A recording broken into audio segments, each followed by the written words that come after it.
3장 16절입니다. 고린도전서 3장 16절입니다. 너희가 하나님의 성전인 것과 하나님의 성령이 너희 안에 거하시는 것을 알지 못하느뇨.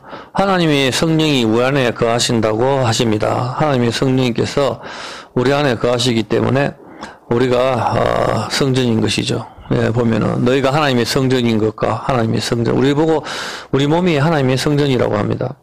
왜 우리 몸이 성전이죠? 여러분 그런 생각 안 해봤습니까? 왜 우리 몸을 성전이라고 하나님께서 말씀을 하시는 것일까요? 성전은 우리 생각에는 아름답게 지어진 예루살렘이 성전이 되어야 되지 왜 우리 몸을 성전이라고 그렇게 할까요? 예? 17절에 보면은 누구든지 하나님의 성전을 더럽히면 하나님이 그 사람을 멸하시리라. 하나님의 성전은 거룩하니 너희도 거룩하라. 우리 몸이 성전이고 또 성령님께서 우리 안에 계시고 그러니까 하나님의 성전은 거룩하기 때문에 하나님의 성전을 더럽히면은 하나님께서 우리 몸을 멸해버리시겠다. 지옥으로 보내시겠다. 이런 뜻이죠. 그래서 참 어떻게 보면 우리가 좀 부담이 됩니다. 차라리 예루살렘이라든가 뭐 순복음교회처럼 저렇게 큰 건물을 갖다가 성전이라 이렇게 칭하면은 우리가 거기만 가서 좀 충성 봉사를 하면은 좀 우리가 마음이 편해질 것 같은데 우리 몸이 성전이라고 성경에서 그렇게 말씀을 하시니까 야, 이거 커피를 마셔도 되나? 담배를 피워도 되나? 참 많은 생각을 하게 만드는 거죠. 여러분이 그냥 참고로 알아야 될 게 담배나 커피나 해로운 건 똑같습니다, 보면은. 그래서 봤을 때, 일단 여기서 우리가 봤을 때, 아주 중요한 것이 있죠. 거룩한 것은 이제 성전이죠. 하나님의 성전을 더럽히면 하나님께서 멸하시겠다고 했습니다. 열왕기상 9장 3절입니다. 한번 볼게요. 왜 우리 몸이 성전이라고 하는가 하면은, 열왕기상 9장 3절에 보면은, 저에게 이르시되 네가 내 앞에서 기도하며 간구함을 내가 들었은즉 내가 너의 건축한 이 전을 거룩하게 구별하여 나의 이름을 영영히 그곳에 두며 나의 눈과 나의 마음이 항상 거기 있으리니. 솔로몬이 예루살렘 성전을 지었는데 하나님께서는 그 예루살렘 성전에다가 하나님의 거룩하신 이름을 영원히 두겠다 그렇게 말씀을 하셨습니다. 그런데 여러분도 알다시피 예루살렘 성전은 없어졌지 않습니까? 그래 하나님께서 영원히 거기에다가 이름을 두시겠다고 했는데 이제 그 성전이 우리 몸으로 지금 되었다. 그렇게 성경은 지금 이야기를 하고 있거든요. 보면은. 그럼 하나님의 거룩하신 이름을 우리 몸에 두는 것이고 우리가 예루살렘 성전이라는 뜻인데 왜 돌로 만든 성전이 아니고 우리 몸이 성전이 됩니까? 열왕기상 8장 63절 한번 볼게요. 열왕기상 8장 63절에 보면은 8장 63절에 열왕기상 8장 63절에 보면은 솔로몬이 하목제에 희생을 드렸으니 그 여호와께 드린 소가 22,000이요 양이 12만이라. 이와 같이 왕과 모든 이스라엘 자손이 여호와의 전에 낙성식을 행하였는데 낙성식 봉헌이죠. 바치는 거 하나님께 성전을 지어서 드렸다 이 말입니다. 이 하나님께 성전을 지어가지고 솔로몬이 참 아름답게 지었죠. 레바논의 백향목으로 성전을 만들어가지고 그렇게 열심히 지어가지고 7년 동안 성전을 완성해서 하나님께 이렇게 봉헌을 해서 지어서 드렸단 말입니다. 그런데 하나님께서는 뭐라고 말씀하십니까? 이사야 66장 1절 한번 볼게요. 이사야 66장 1절에서는 하나님께서 어떤 말씀을 하시는가 하면은 여호와께서 이같이 말씀하시되 하늘은 나의 보좌요 땅은 나의 발등상이니 너희가 나를 위하여 무슨 집을 지을고 나의 안식할 처소가 어디냐?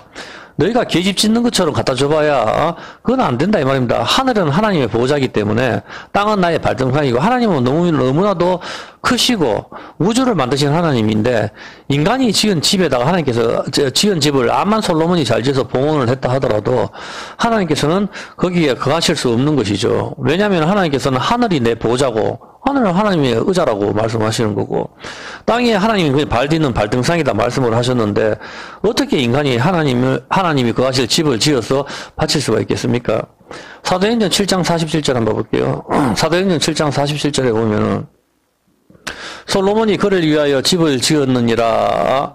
46절에 다윗이 하나님 앞에서 은혜를 받아 야곱의 집을 위하여 하나님의 처소를 준비케 하여 달라 하더니 솔로몬이 그를 위하여 집을 지었느니라. 그러나 지극히 높으신 이는 손으로 지은 곳에 계시지 아니하시나니 선지자의 말한 바 주께서 가라사대 하늘은 나의 보좌요 땅은 나의 발등상이다. 이렇게 말씀하세요. 솔로몬이 성전을 지어서 하나님께 바쳤지만은 하나님께서는 하늘은 나의 보좌고 땅이 말등상인데 너 따위 미물과 구데기 같은 너희가 무슨 집을 지어서 나한테 바치냐? 하나님께서는 이렇게 보시는 겁니다. 자, 솔로몬이 성전을 지어가지고, 거룩하게 구별하여 바치는 거 봉헌을 했습니다. 이 거룩하게 히브리어가, 카다시인데, 성결하게 하다, 구별하여 바치다, 이런 뜻입니다. 여기서 우리가 아주 중요한 것을 발견할 수가 있는데, 그것은 왜 우리 몸이 성전이 되어야 될까? 아까 해답이 여기에 있습니다. 거룩하게 바쳐야 되는데, 거룩하게 구별하여 바치는 것. 이것이 이제 거룩하다, 카다시, 거룩하다인데, 이 히브리어 카다시와 같은 알파벳을 사용하는 단어가 바로 창녀입니다, 창녀. 참, 우리가 깜짝 놀랄 일이죠. 창녀가 거룩하게 구별하다, 이 뜻. 이 카다시란 말입니다. 이 창녀를 게데시아라고 하는데, 이 창녀의 의미가 비너스 신에게 헌신한다는 그런 의미고, 그리고 그 창녀가 있으면 창남이 있겠죠? 창남은 남자 창남을 가리키죠. 남자 창남은 가데시, 거룩하다. 여자는 여자, 창녀는 게데시아입니다. 알파벳이 같아요. 두 명 다 창남이든지 창녀이든지 간에 받쳐진 자라는 것입니다. 신전에 바쳐진 자들을 가리키는 것입니다. 자기 몸을 구별하여 바쳐진 자들, 이들을 갖다가 거룩한 자 구별, 성녀라고 하는 겁니다. 아마도 여러분들도 깜짝 놀랐을 것입니다. 창녀와 창남이 거룩하다의 의미, 카도시와 히브리어 알파벳이 같단 말입니다. 그리고 헬라어로 창녀를 포르네라고 하는데 우상 숭배자 매춘 행위를 가리키고 있습니다. 창녀를 포르네. 그리고 당연히 이 포르네는 창녀인데 여성형이죠. 포르노스는 남성형으로 남창을 가리키는 겁니다. 포르노스. 여기서 나온 게 포르노가 나온 거죠. 그래서 여자는 포르네, 여성형, 포르노스는 남성형. 둘 다 의미는 뭡니까? 창녀든 창남이든 간에 파는 것입니다. 자기 몸을 파는 것, 매춘을 가리킵니다. 자기 몸을 파는 것, 이것이 바로 바치는 것이다 말입니다. 바치는 것. 무당들은 마귀에게 자기 몸을 바치고 자기 몸이 신접자, 귀신과 하나가 되는 것. 귀신과 하나가 되죠. 이게 뭐죠? 자기 몸을 파는 것, 매춘이란 말입니다. 나의 몸을 팔다. 매춘인데 누구한테 팔죠? 마귀한테 팔죠? 마귀, 귀신이 들어와서 귀신이 머무는 처소, 신접자. 물이 없는 곳을 귀신이 좋아하죠. 하나님 말씀이 없는 거, 신접자. 오늘 하나님 말씀이 없는 자들은 다 신접자입니다. 신접자. 창녀이고 창남인 것입니다. 자기 몸을 판 것. 자기 몸을 파는 것, 매춘이자 장사하는 집인 것입니다. 이해가 됩니까? 장사하는 집, 파는 것. 하나님께서는 우리 몸이 성전이라고 하는 것은 바로 바쳐진 것, 하나님께 봉헌이 된 것을 의미하며 이것은 나시린을 의미하며 나사렛, 구별된 것을 의미하는 것이고 이것을 다른 말로 거룩하다, 성도라고 그렇게 이야기하는 것입니다. 구별된 것을 표시를 하는 것이죠. 거룩한 것. 일주일에 한 번을 구별하는 거, 그게 구별이란 말입니다. 7번째 날. 그게 구별인 것이고 7년째를 구별해가지고 그 구별하는 날은 어떻게 돼요? 포도원을 그대로 두죠. 깎지 않는 머리카락. 그것이 바로 깎지 않는 포도나무. 그것이 바로 길게 자라게 만드는 거. 삼손의 긴 머리, 깎지 않는 머리카락이 바로 표시인 것입니다. 그것이 바쳐진 자, 그죠? 바쳐진 자. 자기 몸이 바쳐진데 누구한테? 하나님께. 안식년은 하나님께 바쳐진 자. 이것이 안식년의 규례인 것입니다. 구별을 하는 동안 표시를 하는 것인데 머리를 길게 하거나 깎지 않는 포도나무를 두거나 기름을 붓는 것, 표시, 그것이 바로 메시아라는 겁니다. 여러분이 특정한 그 글자라든가 문구에는 뭐 빨간색으로 밑줄을 치든지 줄을 치죠. 그게 표시란 말입니다. 표시. 바로 그 표시라는 게 기름을 붓는 것, 메시아라는 것이죠. 그리고 기름을 붓든지 또 뭐랍니까? 피를 붓는 것. 그것이 표시인 것입니다. 문에다가 피를 바르는 것. 이것이 표시죠, 표시. 예, 이것이 거룩하게 구별되다. 이게 구별됐다는 겁니다. 이 집에다가 문 인방에 문설주에 피를 바르는 게 뭡니까? 구별됐다는 거잖아. 구별됐다. 여기는 하나님께 바쳐졌다. 하나님께 바쳐졌다. 제사잖아. 죽었다. 바쳐졌다. 그게 바로 남창, 포르노. 그거란 말입니다. 보면 이게 누구한테 바쳐졌냐는 것이죠. 사탄한테 바쳐진 것인지, 하나님께 바쳐졌는 것인지, 그 차이가 있는 것입니다. 성령께서 우리 안에 들어오시면 우리가 성령님이 거하시는 전이 되는 거고 마귀가 들어오면은 무당이 되는 겁니다. 예, 고린도전서 6장 15절 한번 볼게요. 이게 구별하는 거, 바쳐진 자의 구별은 바로 깎지 않는 머리카락인 것이죠. 그 후에 500여, 고린도전서 6장 15절입니다. 6장 15절. 고린도전서 6장 15절. 6장 15절에 보면은, 너희 몸이 그리스도의 지체인 줄을 알지 못하느냐. 내가 그리스도의 지체를 가지고 창녀의 지체를 만들겠냐. 이렇게 해서 창녀로 말씀하시는 겁니다. 너희가 그리스도의 지체를 가지고 똥물로 만들 수 있겠냐. 이렇게 말씀하셔도 되잖아. 그런데 창녀의 지체라 하는 건 바로 이게 빗대서 아는 거예요. 저도 처음에 옛날에 그렇지 하나님의 지체를 창녀로 만들 수는 없지. 그냥 이렇게 생각했었는데 이번에 공부를 하면서 알게 됐어요. 아, 그렇구나. 창녀가 바로 바쳐진 자, 신전에 거하는 제사장, 남제사장, 바알 신에게 바쳐진 자, 바알 신을 숭배하는 것들. 그런 걸 말하는 거거든요. 바치긴 바쳐졌는데, 누구에게 바쳐졌느냐가 중요한 것이죠. 자, 우리가 지금 잠깐 공부했는 것처럼, 창녀, 창남 역시 거룩하다의 카도시와 같은 알파벳을 사용합니다. 바치긴 바쳐졌는데, 누구에게 바쳐졌느냐인 것이죠. 이스라엘 백성이 금송아지를 갖다가 숭배할 때에 금송아지에게 바쳐진 자, 팔린 자, 매매인 것입니다. 마귀에게 바쳐진 것이죠. 고린도전서 10장 20절입니다. 고린도전서 10장 20절에 보면은 대저 이방인의 제사하는 것은 귀신에게 하는 것이요 하나님께 제사하는 것이 아니니 나는 너희가 귀신과 교제하는 자 되기를 원치 아니하는도다. 너희가 주의 잔과 귀신의 잔을 겸하여 마시지 못하고 주의 상과 귀신의 상에 겸하여 참여할 수 없다. 예수 믿지 않는 사람이 제사상을 지내는 것은 귀신에게 하는 것이다. 성경 그렇게 이야기합니다. 귀신, 영이죠, 영. 마귀다. 마귀한테 하는 것이다. 이 말입니다. 이들은 전부 누구라고 합니까? 창남, 창녀라고 이야기하는 겁니다. 몸 파는 여자를 말하는 겁니다. 이게 전부 다. 창남, 창녀인데 귀신과 하나가 되는 거. 자기 몸을 팔았잖아. 귀신한테. 그걸 말하는 겁니다. 이것들이 자기들은 구별입니다. 제사의 의식을 보면은 무당들도 구슬하기 위해서 정성껏 음식을 마련하고 제사를 지내고 불교나 유교 모두 다 마찬가지입니다. 지난주에 공부했듯이 열왕기상 12장 14절을 한번 볼게요. 열왕기상 12장 14절 이 정도까지 하면 흐름을 좀 잡을 겁니다. 열왕기상 12장 14절에 보면은 소년의 가르침을 쫓아 저에게 고하여 가로되 내 부친은 너희의 멍에를 무겁게 하였으나 나는 너희의 멍에를 더욱 무겁게 할지라. 내 부친은 채찍으로 너희를 징치하였으나 나는 정갈로 너희를 징치하리라 하니라. 이것은 솔로몬의 아들에게 사람들이 찾아와서 이 멍에를 좀 가볍게 해달라고 하는 그런 장면이죠. 솔로몬의 아들 르호보암은 아버지는 성전을 짓기 위해 가지고 채찍으로 너희를 징계했지만은 나는 정갈 채찍으로 너희를 징계하겠다고 그렇게 이야기를 합니다. 20년 동안 성전과 왕궁을 백성들이 오직 인력으로만 건축을 했으니 얼마나 힘이 듭니까? 이것을 수고하고 무거운 짐이라고 하는 겁니다.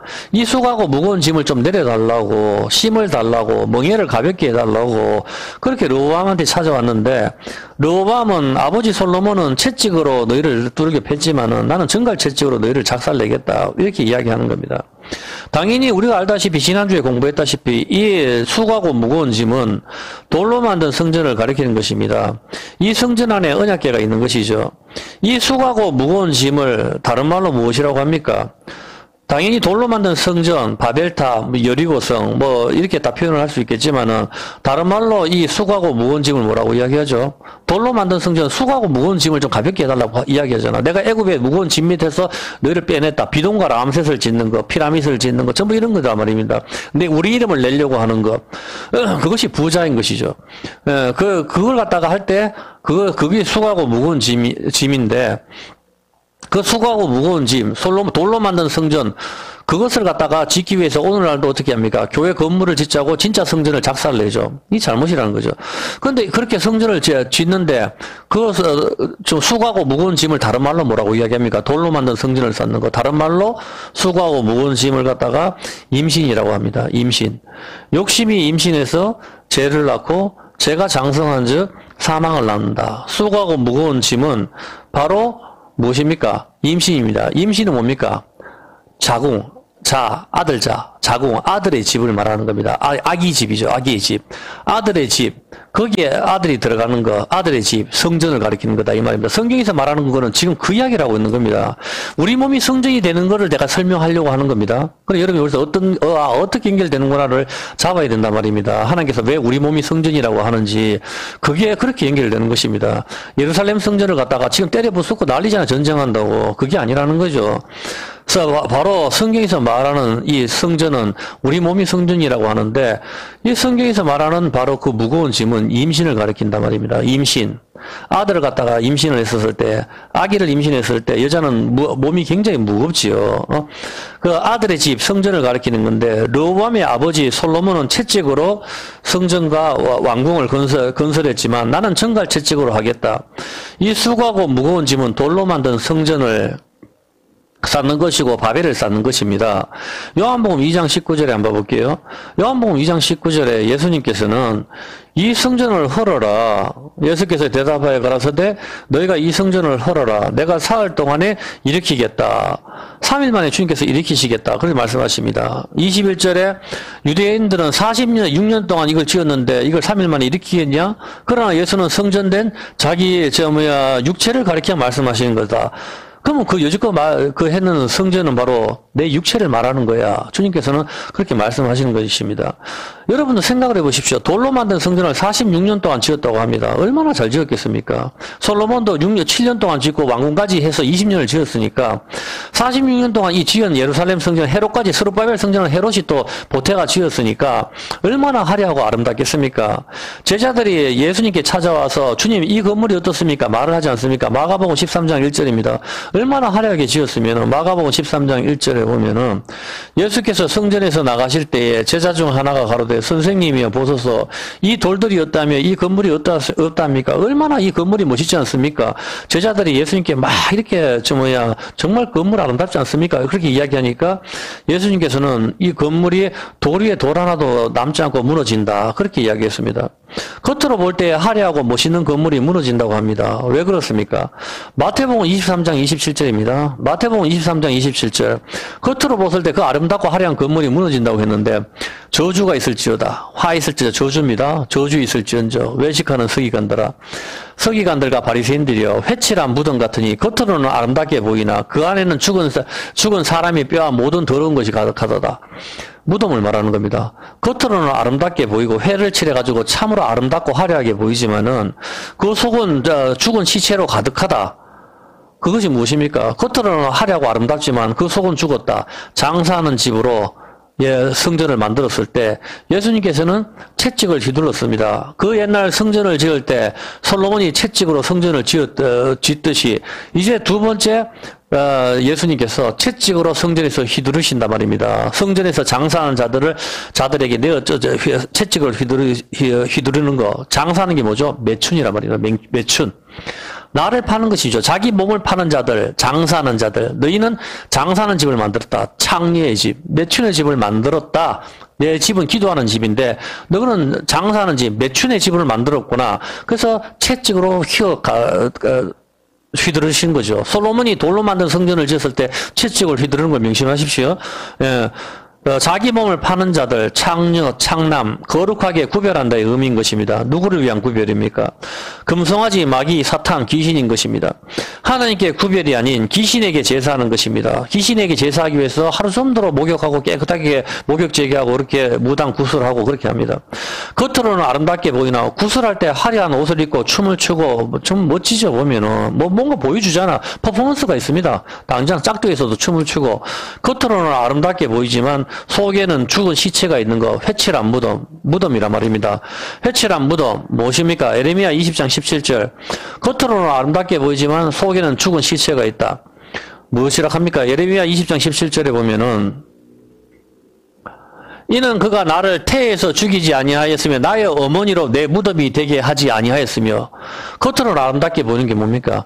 임신인 줄 알았습니다. 와, 이제 드디어 아들을 낳았구나. 임신인 줄 알았는데 안에 아기가 죽었단 말입니다. 아니면 다른 사람 아기든지. 그 이야기를 하는 겁니다. 엄마 배가 부른 거, 내 어머니를 내 무덤이 되지 않게. 엄마의 배를 갖다가 무덤이라고 이야기합니다. 엄마 배가 부른 것은 임신이고 무덤이란 말입니다. 이 무덤에서 나오는 게 아기가 태어나는 거 부활이라고 이야기하는 거예요, 그게. 그런데 이 안에 죽은 씨가 들어가면 죽었다. 그게 장사하는 집인 것이죠. 우리 몸이 성전이라 하는 개념을 이해를 하시고 여러분 계속 이 말씀을 들으시기 바랍니다. 자, 겉으로는 아름답게 보이나 속에는 죽은 시체가 가득하다. 임신은 임신인데 유산이든지 아기가 죽었다의 개념이고 이것이 낙태, 아기가 떨어지는 것, 언약을 어겨서 금송아지 숭배함으로 씨가 돌판이 십계명이 땅에 떨어지는 것, 오난의 씨가 땅에 떨어지는 것, 이게 여자의 자궁에 착상되지 못하는 것, 이것이 죄가 간역이 빗나가다 죄, 이걸 말하는 거예요. 간역. 씨가 간역이 정확하게 여자에게 네케바에 들어가야 되는데 땅으로 설정되는 거, 땅에 한 달란트 감춰준 거, 그 개념이란 말입니다. 이게 땅에 한 달란트로는 7촛대 7교회입니다. 빛을 발해야 되는 땅에 감춰두는 것이죠. 자, 수고하고 무거운 짐, 이 땅에 떨어진 거 나팔, 이걸 네피림이라 하죠. 나팔, 네피림이란 말입니다. 수고하고 무거운 짐은 돌로 만든 성전이고 화려하게 짓는 거, 바벨을 쌓는 거, 내 이름을 내는 거, 우리 이름을 내는 거, 율법의 자리에 앉는 거, 모세의 자리에 앉는 거, 서기관과 바리새인 같은 자들, 겉으로는 아름답게 꾸미지만 속에는 죽은 것이 가득한 무덤, 이것이 임신이자 성전인 것입니다. 즉 창남이고 창녀인 것입니다. 매춘하다, 바치다, 장사하는 집인 것입니다. 다윗이 유부녀 밧세바를 임신시켰습니다. 이 임신한 아기가 나오면은 율법대로 밧세바와 다윗은 죽어야 합니다. 그러나 죄가 없는 우리아가 죽음으로 두 명이 살아나게 되고 밧세바는 왕비가 되죠. 이 불륜의 커플 사이에서 태어난 솔로몬이 성전을 짓습니다. 임신이자 무덤인 것, 성전인 것입니다. 자궁인 것입니다. 하나님께서는 우리 몸이 성전이라고 하십니다. 신부인 우리는 하나님의 말씀의 씨를 임신해야 합니다. 예수 그리스도의 씨, 신랑의 씨, 즉 말씀을 임신해야 합니다. 그래야 수고하고 무거운 짐에서 해방이 되는 것입니다. 그것이 우리 몸이 성전인 이유인 것입니다. 예수님께서는 수고하고 무거운 짐진자들아 다 내게로 오라 하셨습니다. 그래서 중풍병자가 4명이서 메고 오죠. 안에 죽었단 말입니다. 중풍병, 피가 돌지 않잖아. 생명, 피가 돌지 않는 거, 생명, 피가 마비되는 상태. 그리고 나인성 가부의 아들을 메고 오죠. 그게 뭡니까? 죽었다. 죽었고 무거운 거 메는 거, 이게 수고하고 무거운 짐. 나인성 가부 아들을 메고 오는 관이라든가 중풍병자를 메고 오는 게 이게 뭡니까? 무덤 안에서 죽은 시체를 말하는 그런 개념이 여기 있는 거다 이 말입니다. 4명이서 메고 오는 거 언약계잖아. 죽었단 말입니다. 깨어진 돌판. 무거운 짐이라니까 이게. 예수님께서 못 고쳐주시면은 가야 된다니까. 안 그래도 힘든데 예수님께서 멈춰 세우시잖아. 간에 손을 대시잖아. 팔 아파 죽겠는데.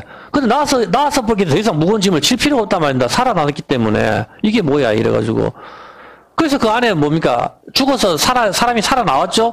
그러니까 그 간이 텅 빈 간이 되는 겁니다. 그래서 지금 언약궤가 없어요. 비었잖아. 어디 있습니까? 그 언약궤. 우리 마음에. 하늘의 예루살렘에 지금 언약궤가 요한계시록에 보면 등장한단 말입니다. 그 이야기를 하는 거란 말입니다. 나왔기 때문에. 마태복음 21장 32절에 보면은 마태복음 21장 32절에 보면은 요한이 의외도로 너희에게 왔거늘 너희는 저를 믿지 아니하였으되 세리와 창기는 믿었으며 바로 이런 구절들이 다 의미가 있는 겁니다. 세리와 창녀는 예수님께 나아갔다는 것이죠. 세리는 세금을 거두는 자고 세금을 거두는 자는 다 말할 필요 없이 뭡니까? 목을 조는 자, 무거운 짐을 말하는 겁니다. 목을 조아보니까 상대방을 갖다가 질식시키는 거, 무거운 짐을 지는 거. 여러분이 왜 어깨가 무겁습니까? 세금을 많이 때려버렸을 때 목이 조이고 내 어깨가 무겁다. 그래서 자살을 하지 않습니까? 많은 아빠나 부모들 일가족이 돈 때문에 자살하는 게 그 무거운 짐 때문에 자살하는 거예요. 빚 때문에. 그게 세금이 바로 무거운 짐을 이야기하는 겁니다. 율법의 짐. 그리고 그 다음에 창녀라고 이야기하잖아요. 창녀. 창녀가 뭡니까? 받쳐진 자. 아까 임신, 수고하고 무거운 짐. 전부 다 그 같은 개념이라고 합니다. 둘 다, 자기를 팔았는 거, 바쳐졌는 거, 그걸 말하는 거, 목을 조는 거, 그리고 임신, 전부 율법의 행위인 것이죠. 깨어진 돌판인 겁니다. 이들은 신랑이신 예수님께 갈 때에 수고하고 무거운 짐, 그래서 세리와 창녀가 특별히 찍는 겁니다, 이게. 수고하고 무거운 짐, 신랑의 씨를 임신하게 되고 해산을 할 수가 있게 되는 것이죠. 수고하고 무거운 짐에서 탈피하는 방법은 신랑의 씨를 낳는 방법이란 말입니다. 신랑의 씨가 아닌 다른 것으로 내 자궁을 채우는 것은 바로 6명이 남편을 둔 여자인 것이죠. 사마리아 여자. 그래서 우물가에서 남편을 데리고 와라. 남편 이야기를 하신 겁니다. 이 여자는 계속 목이 마른 거죠.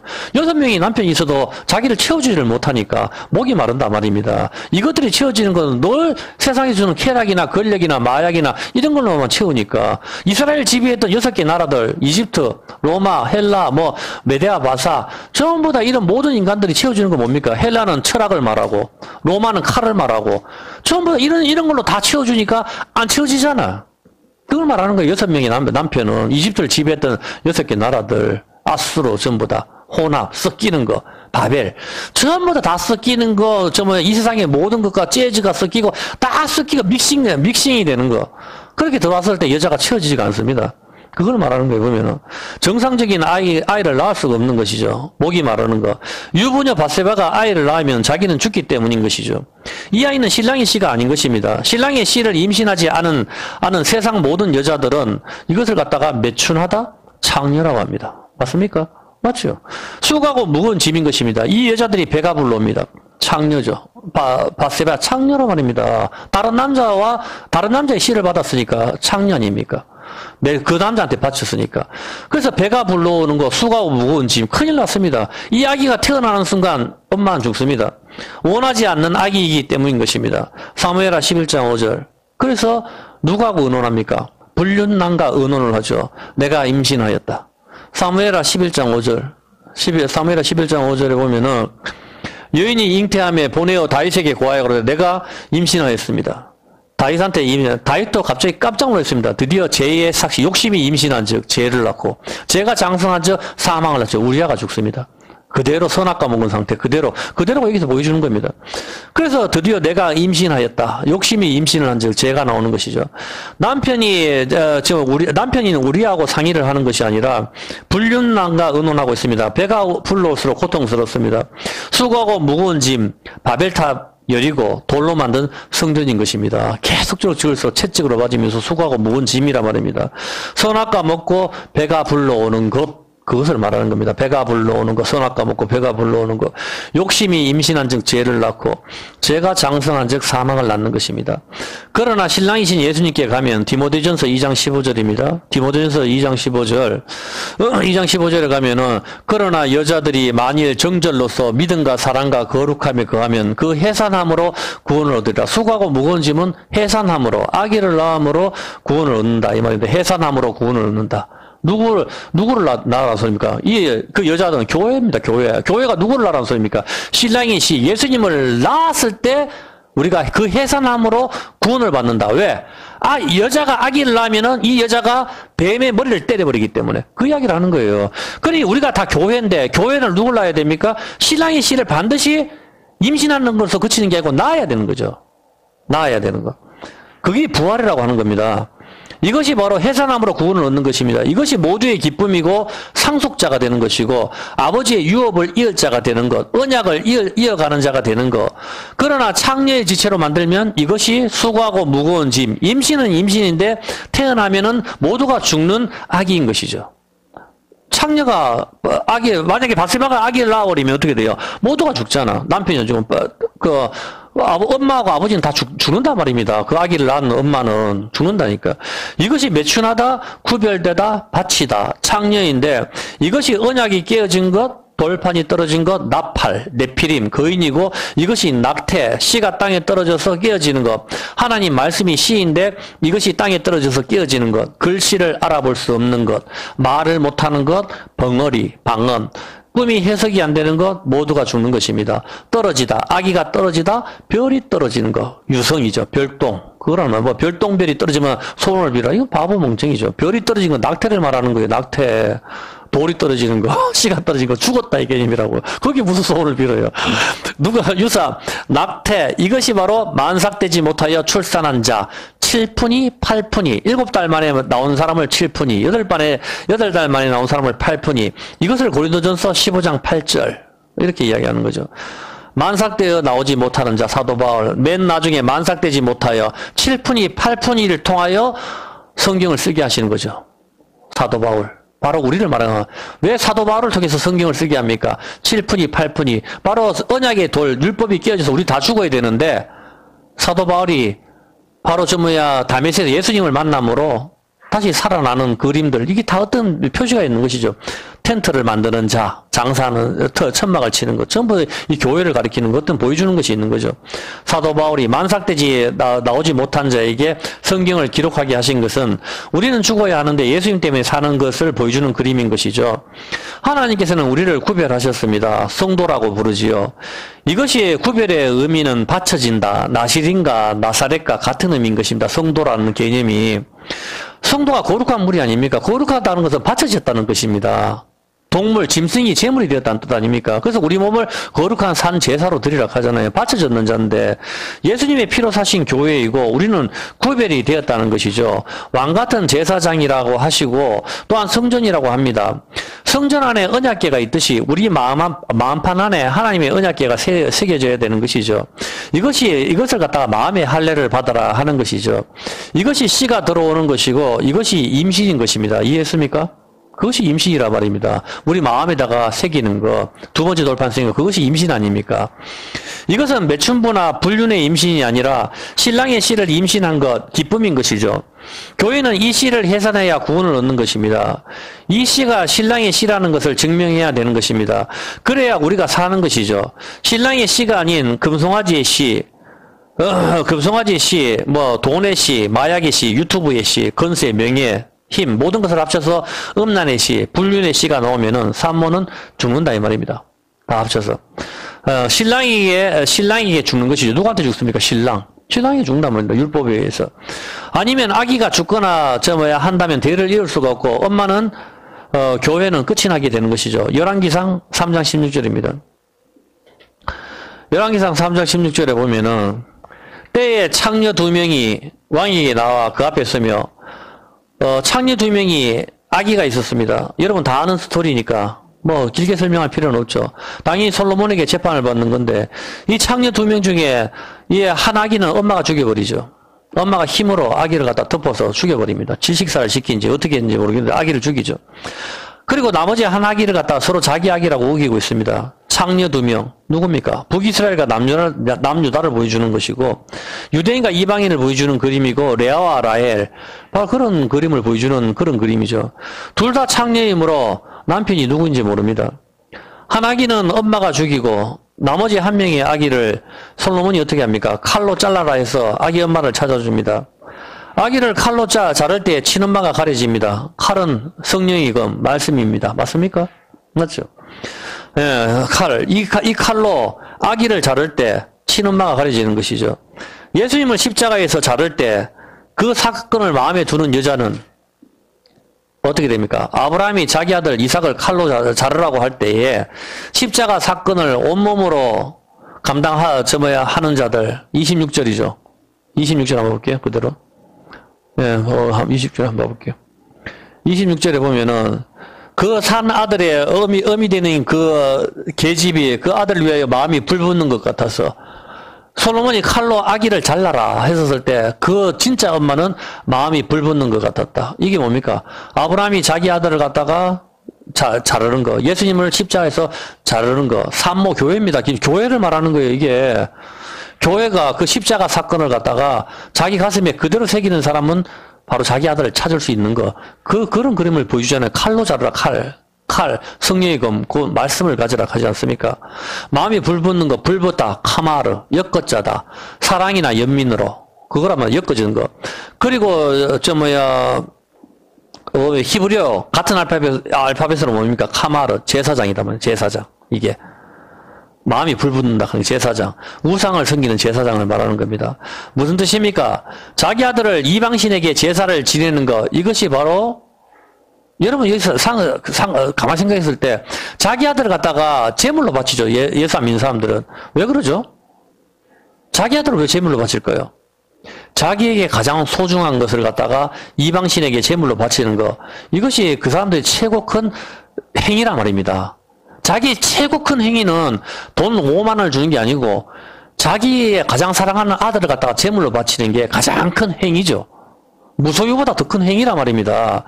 그래서 이방신들이 자기 아들을 전쟁에서 승리하게 할 때 그 몰렉이라든가 이런 게 불태워주는 거. 자기 가장 사랑하는 아들, 자기 대를 이을 자, 바로 자신이란 말입니다. 자기가 죽었으면 좋겠는데 자기 아들을 불태우고 아들도 같이 순종해서 타 죽는 것은 가장 큰 행위 중의 행위. 그걸 하나님이 하시는 거거든. 그 이야기를 하고 있는 거예요, 보면은. 자, 가장 귀한 자기 아들을 이방신에 제물로 바치는 거. 이 엄마는 자기 아들을 칼로 자르라고 했었을 때 마음이 불타는 거, 자기 아들을 불태워서 제물로 바치는 그림이 여기에 있단 말이에요. 이 불붙다의 히브리어 뜻이 그러니까. 예? 즉 자기 아들 하나님의 독생자 예수 그리스도를 십자가에서 칼로 잘라 버리는 하나님의 크신 사랑, 그것이 가장 큰 율법의 행위라는 거지. 자기 아들을 죽이는 건 최고 큰 행위거든. 하나님이 그걸 보여주는 거예요, 지금. 이 불붙는 것 같은 마음, 하나님의 마음, 이 여자가 바로 엄마인 것이죠.